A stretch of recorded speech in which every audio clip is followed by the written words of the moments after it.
Well, welcome. This presentation looks to address the Dairy Margin Coverage Program authorized under the 2018 Farm Bill passed by Congress and signed by the President on December 20th, 2018. It is currently June 17, 2019, and today is the start of the Farm Bill enrollment period, and so I'm sure there's a lot of producers out there excited about going in and making an election and a decision. We hope to provide some clarity on what the Dairy Margin Coverage Program actually is, what it does, and how it's different than the margin protection program provided under the 2014 Farm Bill and the directly preceding Farm Bill, preceding dairy program to the Dairy Margin Coverage Program.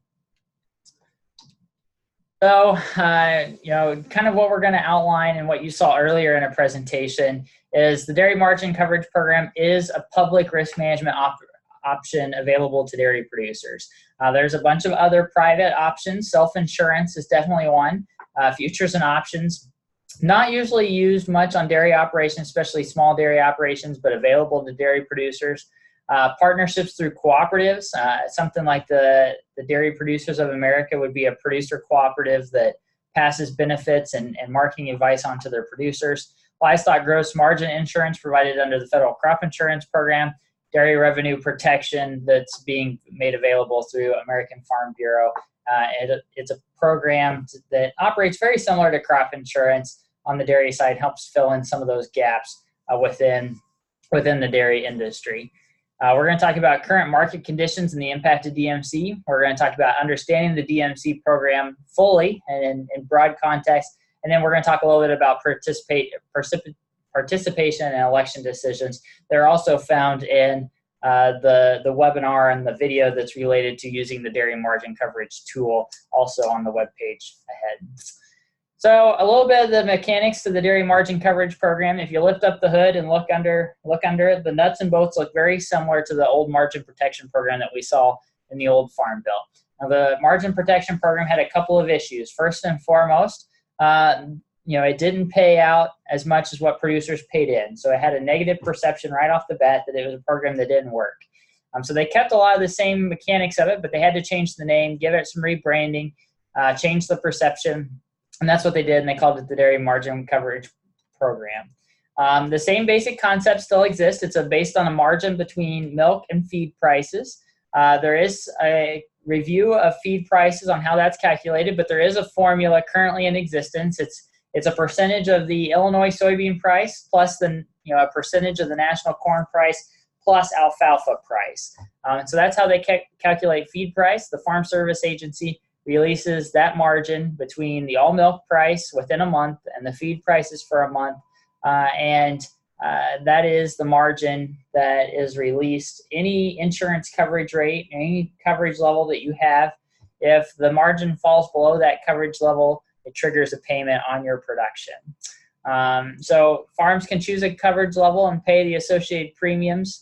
For a higher coverage levels, have higher premiums but trigger more frequently. So that's something to note. If you have a lower coverage level, it's a little bit cheaper, but it doesn't trigger as frequently. So you need to think about the risks that you're willing to take on as an operation.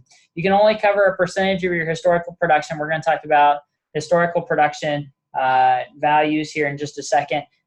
They did some changes to that to make up for not changing the overall production that a producer was able to claim. It's still based on 2011, 2012, and 2013 marketing years or calendar years, but you can assure a higher value. Again, we'll get to that in just a second. Most of the program functions were changed to make it more farmer friendly. The only one that really wasn't was the not allowing additional milk production if you had bought a new dairy or had expanded cows. You can't cover that milk production. Obviously, cows continue to increase milk production, so you can't cover that either. But most of the changes were farmer friendly to dairies. So a couple of changes from MPP to the new Dairy Margin Coverage Program. First and foremost, the coverage levels for Tier 1 were increased. So previously, the highest level tier you could get milk coverage for was $8. Now in Tier 1, which Tier 1 represents 5 million pounds of milk or less, you can get coverage levels up to $8.50, $9, and $9.50. There are changes to Tier 1 and Tier 2 premiums. The premiums were lowered for Tier 1, but it's raised for Tier 2 to help pay. Part of this is they had a certain amount of money that they were working with. So if you decrease the premiums, you have to find a way to make up for that somewhere else, and they did that by increasing premiums for Tier 2.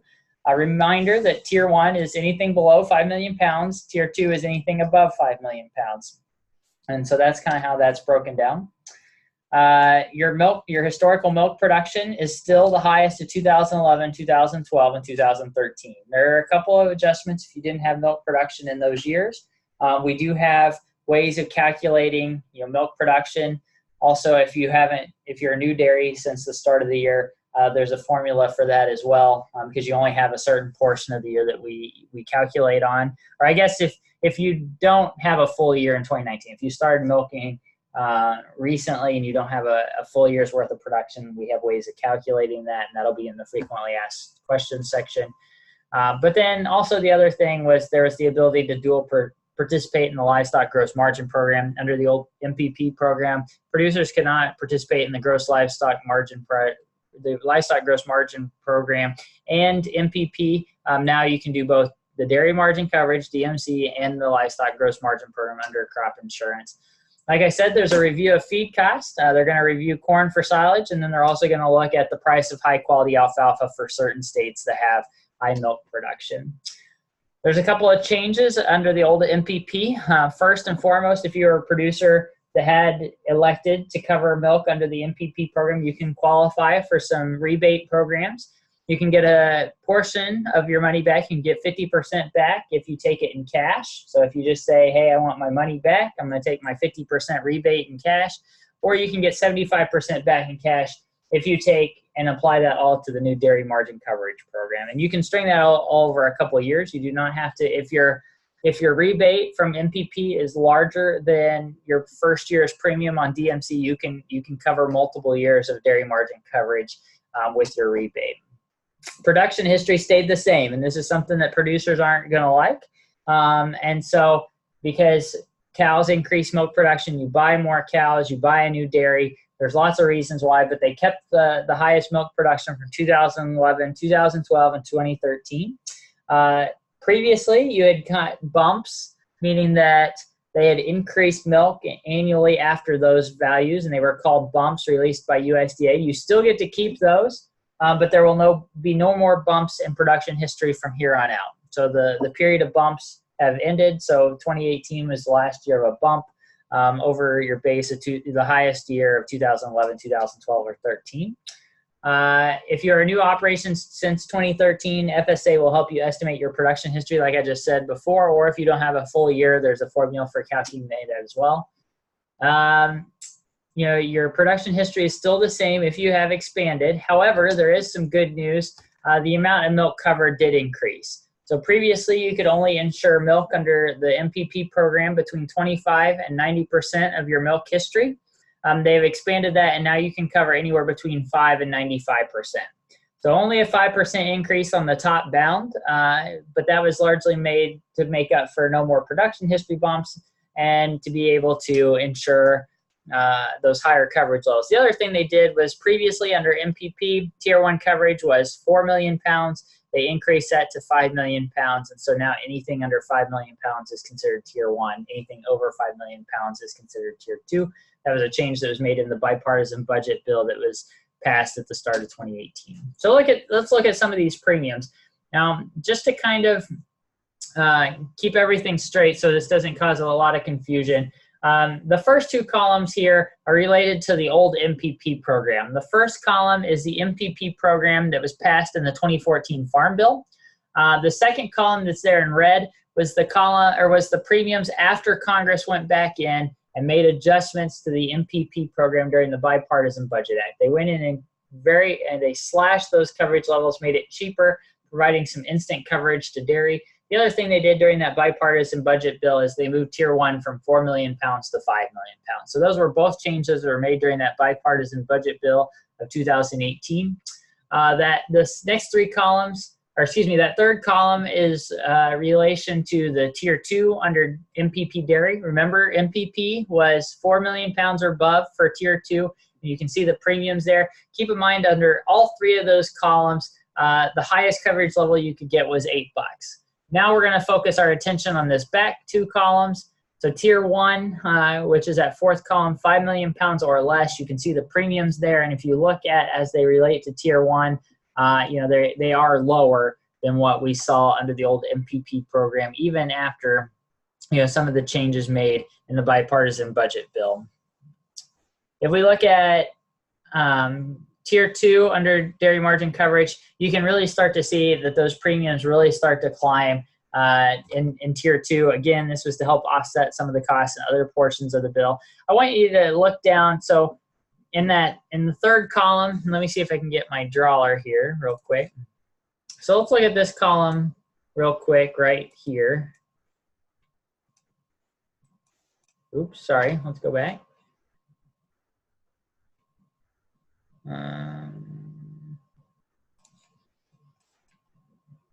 So right here, so this is the tier 2 under MPP.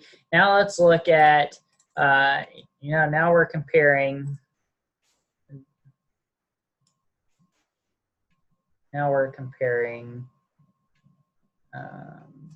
this final column over here on the last side. It's not letting me draw, I'm not sure why, so I apologize for that. But now we're going to compare this column over here on the last hand side, and you can see the big change, $1.36 all the way up to $1.81, $1.03 up to $1.41. So some big changes that are going to really add up on a per hundredweight basis. And so just something to keep in mind as we think about through some of these changes.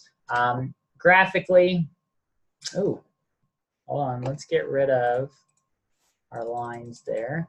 So graphically, if we look at, you know, this is tier 1 production. Again, this black line was the old MPP dairy program. The purple line was the premiums covered under the dairy margin coverage program, or excuse me, the MPP program under the Bipartisan Budget Act. Remember, both did not have coverage for $8.50, $9, and $9.50. And so you see, you know, this red line represents the new dairy margin coverage program, and you see these new premiums out here at a much lower rate, especially once you get over $6.50. This is going to be a big cost saving to producers, really should help trigger payments more frequently, at least net payments, positive net payments to producers more frequently. So now let's look at tier 2. Again, this is tier 2. The black line, very similar to the graph before, was the old MPP program. For tier 2, the red line is the new new dairy margin coverage program. You see that costs are a little bit higher, but you remain pretty low coverage all the way down to $5, $5.50 right here. 10 cents of a jump is a big jump from that 5 cents. So 5/10 of a cent, so half of a cent up to 10 cents is a big jump right here. But coverage is, you know, pretty low up until that point. And then again, we see that there is no upper coverage levels, $8.50, $9, or $9.50 for those upper coverage levels of the dairy margin protection program under tier 2. So just an example to work through really quick. Let's say Buckeye Farms has a base milk production of 4.5 million pounds. They elect to cover 90% at $9.50 coverage level. So they could have gone all the way up to $9.50, but they're only going to do 90% at $9.50 coverage level. Covered milk would be that 40,500 CTWs. So again, we're just taking that times our coverage level, times our percent of milk that we're going to cover, and then divide by 100 to get our CTW. We're assuming the same production each month, so we're going to divide that CTW by 12 to get 3,375 CTWs per month. Okay. Now this is the announced margins provided by FSA for these months. So $7.99, $8.22, and $8.85. We had a $9.50 coverage level. So since all three of these are below that $9.50 coverage level, we will see payments for all three of these months. We don't know yet what the future coverage levels are going to be, but at least for these 3 months, we can look at these and say, we had a payment of $5,000, so we're subtracting $7.99 from $9.50, $8.22 from $9.50, $8.85 from $9.50 times our $33.75 And that gets us up to our total payments of $5,000 for January, $4,300 for February, $2,200, almost $2,200 for March, for a total of $11,000. Now, if we go back, I'm going to go back real quick. So we were at the 950 coverage level again. So we're dealing with this 15 cents down here. So tier 1 production, we are less than 5 million pounds. We had the 950 coverage level, so our premium's 15 cents. So if we go back here and we're looking at our calculation, 15 cents times all of our CTWs, so 40,500, gets us that 6,075. So you can see here that the first 3 months of the year are already returning us more in the first 3 months of the year than what our total premium paid was. And so this is a positive indemnity to the producer already with 9 months of the year left to go. Here's just a little bit of a marketing advice for farms above 5 million pounds of historic production. Try to avoid tier 2 coverage, meaning if you keep 5 million pounds or less gets you down to that tier 1. 10 million pounds, I would choose 50% coverage. That gets you to 5 million. If you got 23 pounds of milk, choose 20% coverage. That gets you down to 4.6 million pounds. If you get down to these coverage levels, that's what you can put in tier 1. The reason I say this is because tier 2 is very cost prohibitive. And so I would try very hard to avoid tier 2 and put everything in tier 1. If you select, here's another major sticking point. Well, this is outlined in using the dairy margin coverage tool, but producers that select the $8 coverage level or less in tier 1. So remember, you can do $8.50, $9, and $9.50. But if you subtract $8 or less coverage level in tier 1, then they must select the same coverage in tier 2. If you choose $8.50 or higher, which is what this next bullet point says, so $8.50, $9, or $9.50, then you can choose a different coverage level in tier 1. Why is this important? Well, you remember how big those premiums got in tier 2? If you select an $8 coverage level, you're looking at a very big premium for any milk that you have in your tier 2 production, because you have to choose that same coverage level for tier 2. So just kind of, here's that strategy laid out.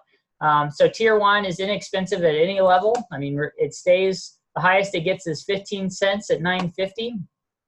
If you're above 5 million pounds, then pick a coverage level above $8, so $8.50, $9, or $9.50, because that allows you to pick a lower premium in tier 2. And so in the case I've got outlined here is I would put as much milk as you can in tier 1 at the $9.50 coverage level. We know it's going to pay this year, that's going to make money.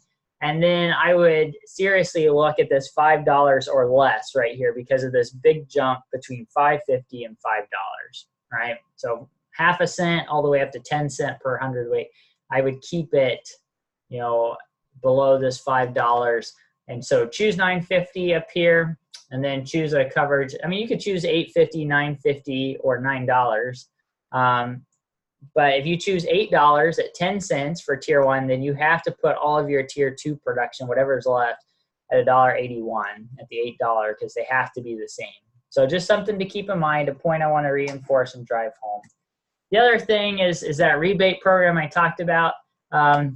There is a discount for multi-year enrollment. So option 1 would be to elect for annual sign-up. You're going to decide every year, make a premium choice every year, make a coverage election every year about how much milk you want to insure.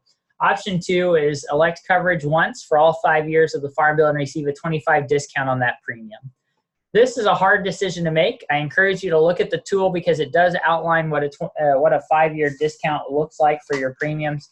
But it really, I think it comes down to the producer. If you're a producer that's pretty hands-off, wants to make a decision and forget about it, option 2 is probably pretty attractive to you. Make the decision, and you don't have to look at it again for another 5 years. However, given some of the cycles dairy prices have gone through, and if you're a farmer that wants to actively manage this, option 1, this annual sign up where you get to decide whether you want to opt into the program or not. That's probably the option that you're probably going to favor, just because you can opt out if it doesn't look like the program is going to make payments to you. The one thing I will note is if you're interested in this option 2, it's only available for this year only. So you can't say I'm going to do an annual sign up this year and then next year come in and do a 4-year sign up. It doesn't work that way. You have to do 5 years up front of that 25% discount on premium. There's also, like I said, rebates for the old MPP program. You get 50% of that difference between what you got in a premium and what you what you paid in a premium and what you got back in a payment. So you can take 50% of that premium difference back in cash, or you can take 75% of that difference and take it as a credit towards the dairy margin coverage program. Again, if you have more than what 1 year of a DMC premium would be, you can roll that to multiple years, but you can't come back later and say, okay, I want this as cash now. Just kind of looking at these coverage levels, do they really matter? This is what the margin, the difference between the all milk price and the feed cost were in black there per year. And the red bars in there show a coverage level at $8. Remember, that was previously the highest coverage level you could go to, was $8. And you see the red. We see some big drops here in 2015 and 16, and then most of 18, and even starting in 19, we see this big drop. However, I want you to look at this. This is with the new high coverage level of 950. You see that you're covered and you have more income smoothing from month to month. It's filling in these gaps a little bit better, and it's providing a little bit more coverage. So I think these higher coverage levels really do matter. They're worth taking some consideration to look at and make the choice. And then again, you'll notice I've got circled here in this blue circle. This is 2019. So we know that the program's already going to make payments for the start of 2019. So this year is a very easy year to make a decision. Enroll all of your production in Tier 1 at the 950 coverage level, and you will get money back already. We know that with several months left to go. So, but that multi-year sign-up is really the choice you're going to have to make this year. And I think it really comes down to, given the way milk prices fluctuate now, I think it's hard to make market guesses 5 years out. But I really do think that it's going to be driven by management style of the producer. Again, you can now do concurrent participation with the livestock gross margin coverage dairy. Previously, you couldn't. Now you can do LMG or LGM dairy and DMC. So we had low participation in Ohio the last couple of years, but now that restriction is lifted, it might be more attractive, especially if you want to ensure you want to put all your milk that you can in Tier 1 and then think about ensuring that higher milk coverage levels in Tier 2. That's definitely a possibility now. So a couple of DMC observations, and then we'll wrap it up.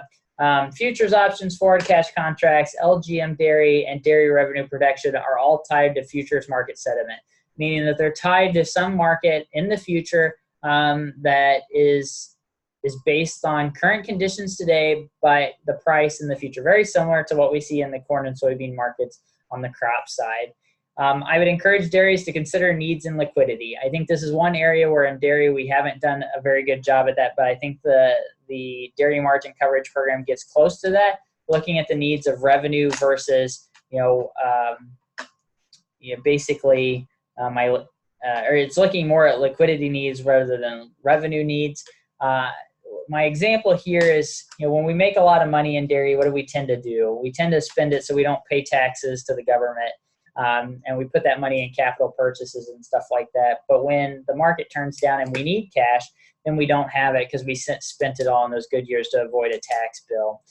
These programs all require active management because they're based on this futures market sentiment. And then a marketing plan to take emotion out of the process is very important for producers in this case.